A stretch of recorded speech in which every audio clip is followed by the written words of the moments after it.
सलाम, नमस्ते, सत श्री अकाल। मैं हूं रजा और आप देख रहे हैं रजा ग्राफिक की middle east special report. Iran ने अपनी नए ड्रोन की ताकत दिखाई है, यानी ईरान ने अपना एक ऐसा ड्रोन दिखाया है जिसने अमेरिका और इजराइल को डरा दिया है। ईरान के इस नए पोस्टर को ध्यान से देखिए। ईरान ने इस पोस्टर में एक अपना खतरनाक ड्रोन दिखाया है और इस ड्रोन के बारे में सिर्फ इतनी सी बात समझ लीजिए कि ईरान का अब तक का ये सबसे एडवांस और सबसे खतरनाक ड्रोन है।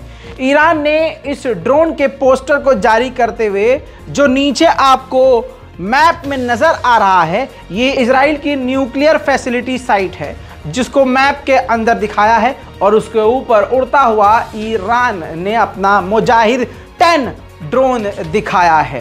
दोस्तों, इस पर हिब्रू और फारसी भाषा में पोस्टर में साफ साफ ईरान ने लिखा, तैयार रहो पत्थरों के अकाल और पुराने जमाने में जाने के लिए।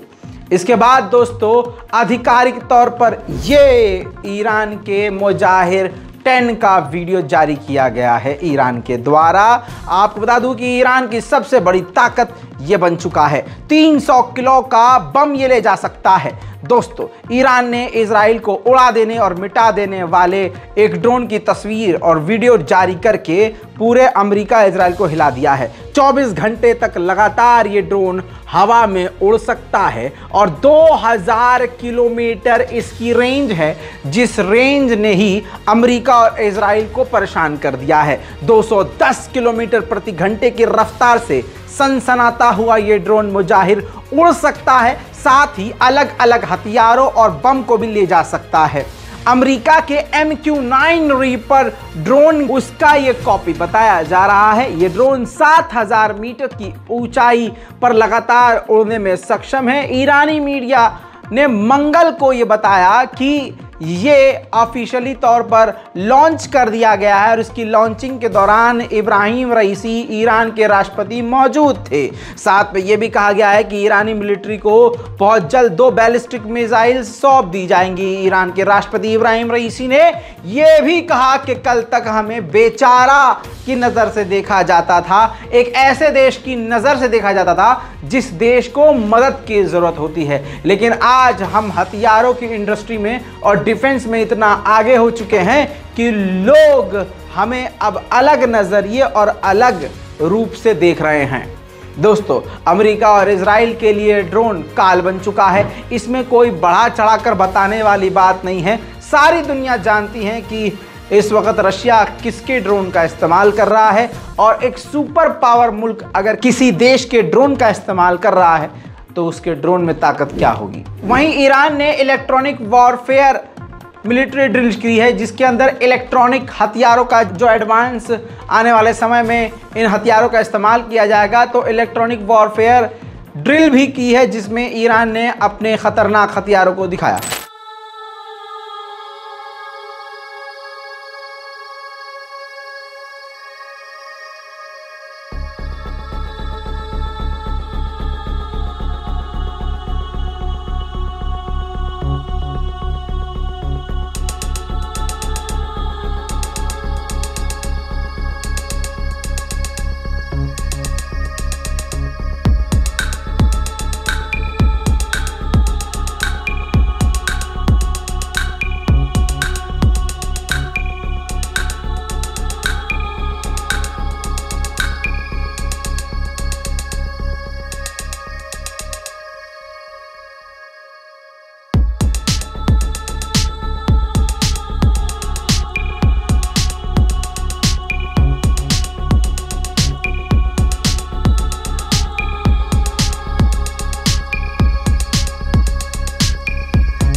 उधर आपको बताना चाहूँगा कि ईरान के अधिकारियों ने बताया है और कहा है कि हमें कुछ वेस्टर्न देशों के तरफ से रिक्वेस्ट आई है हमारे ड्रोन खरीदने के लिए। वहीं दोस्तों, हिम्मत वाली बात है, भले ही इसका रिजल्ट हो ना हो, लेकिन ये कदम ही उठाना ईरान की हिम्मत की दाद देने लायक है।